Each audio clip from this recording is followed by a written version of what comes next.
Hey everyone, and welcome back to the Deserts and Garden podcast. I'm Nathan, and this is my wife Mia. Hey. On this podcast, we share our daily highs and lows. This is not just a highlight reel, but where we share the realities of navigating marriage, faith, and our life together with God's guidance every step of the way. Right. So today's topic is Pass the Peace, which is a topic from the book that I was just reading. It's called The Liturgy of the Ordinary, and I think the actual chapter was called Pass the Peace. And there was like a hyphen or something, and it was like fighting with your husband. I was like, all right, this is probably the one for me. I'm just kidding. Are you though? All right, so today we're going to talk about three things, as we do. Number one will be why we can't just ignore conflict in marriage, as some are in the habit of doing. And that's just because, if we're not at peace with each other, it does affect our relationship with God. And then we'll talk about the power of even our smallest habits and just how the way that we handle conflict, it doesn't just shape our marriages, it shapes the people and the culture around us. And then lastly, we'll wrap up by talking about how boundaries are best demonstrated and not just declared. So kind of like, I think we talked about this in a previous episode, that like do as I say, not as I do mentality. Like you can't just talk about peace, you have to live it. Yeah, so that's good. I think for a couple of podcasts we've been talking about boundaries and boundaries Right. and boundaries, and it's like the best boundaries are demonstrated, not just declared. Yeah, today we're going to be pulling, as you said, from, Liturgy of the Ordinary and Scripture like we do. So let's get into it. Yeah, so I mean, the real question to ask yourselves before moving on is not will we fight, because we will. Absolutely. It is how do we handle it when we do. Ooh. That's what makes, we talked about that before in the Gottman book. They say the way that you fight will determine the success of your marriage. Yeah.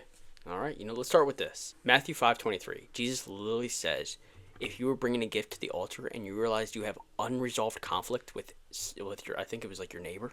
I think it's brother and sister. Or But brother and sister, I'm sorry. With your brother or sister, you have to leave your gift there and go make it right and then come back. yeah.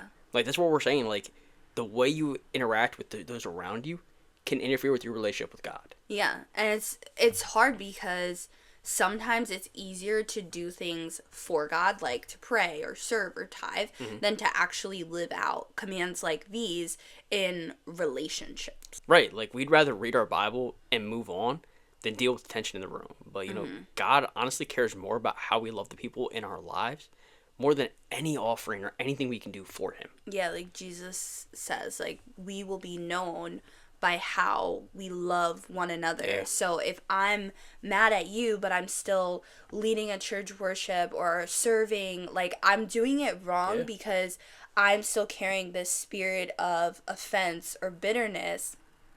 And even that is, like, it's not just those big fights, it's those little everyday offenses, like walking around with that spirit, and we kind of just brush it under the rug instead of dealing with it. And Pastor Jesse actually said this analogy a while ago. It's like you're carrying around this boulder. So like imagine like somebody like puts a 50-pound dumbbell in your purse and you're like carrying it around at church. Like, you're gonna walk different. You're gonna walk different, you're gonna talk different, you're gonna feel different, and you might be pretending that there's nothing in there, but it's evident in the way that you walk and talk and behave. And we might tell ourselves like, oh, it's no big deal, but like that bitterness, that dumbbell is not gonna just disappear. And if anything, it'll grow. Yeah, like I was just laughing because I was thinking, how stupid would that be? You're walking through church and you have like this 500-pound boulder on like your side, and you're walking through and you get the smile on your face, and like you're like limping through church. And people are like, "What's wrong with you?" And you're like, "No, I'm fine. Everything's like, good." Hey, how are you? Yeah, it's like,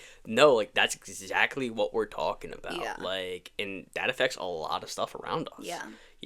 What we allow to grow in our marriage is gonna affect how we approach God. Yeah, and I mean the whole book is just, it talks about how the smallest habits impact our relationship with God, and how everything that we do, we can do as a blessing to the Lord. Like how we talk to each other, how we handle tension, that affects the shape and the culture of our home. Yeah. I mean, and it's not just our home. Like, that culture doesn't just stay inside these four walls. Like, it's going to overflow. Yeah. I mean, I believe we spoke on it, like, I think it was 3 days ago now, about boundaries. Yeah. Like, we've been talking about boundaries this entire week. Yeah. But basically, like, how we interact with the people directly in our immediate vicinity is going to overflow into people outside, you know? Yeah.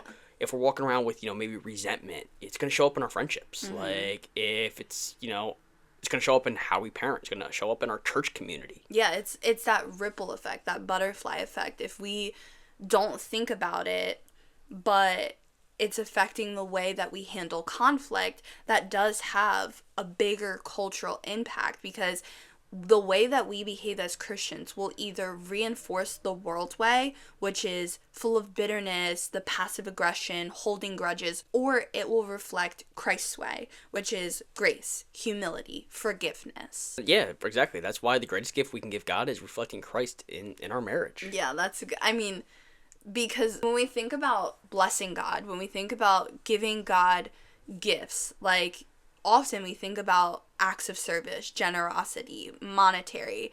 We don't really think about whether or not we apologize to our spouse before we went to bed. Right.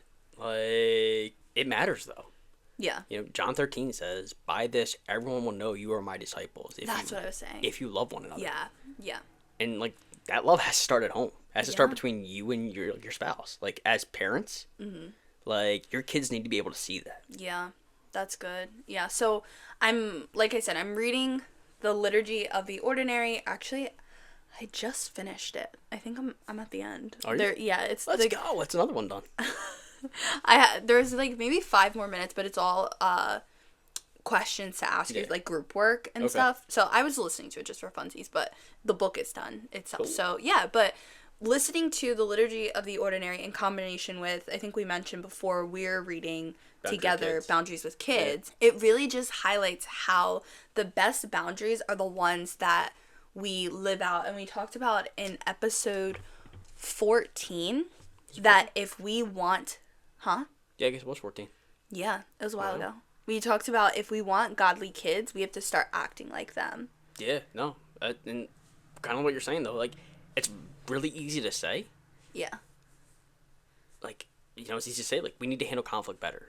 But words don't change the culture like habits do. That is such a good point, though, because I feel like so many Christians, when we're in our Christian bubbles, are like, well, this is so awful, this is so bad. And we talked about it in another episode. It's like the flashlight complaining about the darkness. Yeah, right. Like, we're the light. It's our responsibility to not just be in our bubbles complaining about how dark it is outside, but to be that shining light. Like, we should be less involved with, oh, it's so dark at my job, or it's so dark in my family, and we should be more focused on, hey, I'm a light. Yeah. So this room is going to be as bright as me. Yeah, I think we said it before, like, be the coffee bean. Yes, be the coffee bean. There's a million acronyms, or a million analogies for, you know, all the things. But basically, like, you know, if you want to say, like, be the change you want to see in the world, whatever it is that fits in, like, whatever we're trying to say here. Yeah. Like, exactly. Whatever analogy you like best. If you want to handle conflict in a healthy way, but every time you're like, you know, I'm upset, like, I'm going to shut down, I might give you attitude. What am I really teaching you? Yeah, I mean, you're teaching that, you know, boundaries don't really mean that much to you, like, and that it's okay to let your emotions control how we treat each other, and that's how those unhealthy cycles continue. Right. And whether that's true in marriage, it's also true in friendships, or just in family. Mm-hmm. If you want to set the tone for how you're treated, you have to model it first. Yeah, so, like, if we want peace in, like, the people around us, then we have to have peace in our marriage, and that means learning how to disagree with one another without attacking each other, or apologizing without excuses, or learning to forgive even when we're still, like, hurt or whatever. Yeah, like, forgiveness is a gift. Mm-hmm. Like, it's not just something that, like, you know, you do once, like, you know, that person finally comes and apologizes to you, like, you know, that's something sweet. That's, you know, that's something on top of forgiveness. But forgiveness is something we as Christians are called to do. Mm-hmm. Immediately. Like, if someone sins against us, we're called to forgive them. Yeah, forgive our debtors as we've been forgiven. Right. And I understand that is so hard, but it is so worth it. Yeah. Yeah, so if you guys have one takeaway from today, let it be this. Like, conflict isn't the enemy. how we handle conflict will determine the strength of our marriage, our relationships with friends, family, coworkers, and that will have an impact on those around us. Right. Like, the way we handle conflict doesn't just impact us. It shapes the culture around us. So let's choose to reflect Christ's peace, not just in theory, but let's do it in action. Yeah, so if this episode has encouraged you, definitely let us know by dropping a comment, send us a message, or if you're listening on Apple or Spotify, leave us a review. Your feedback means a lot more than you could ever imagine. It really does. I just want to say thanks for listening to the Deserts and Garden podcast. Until next time, walk in love. Live with purpose And trust God in every desert and garden. See ya.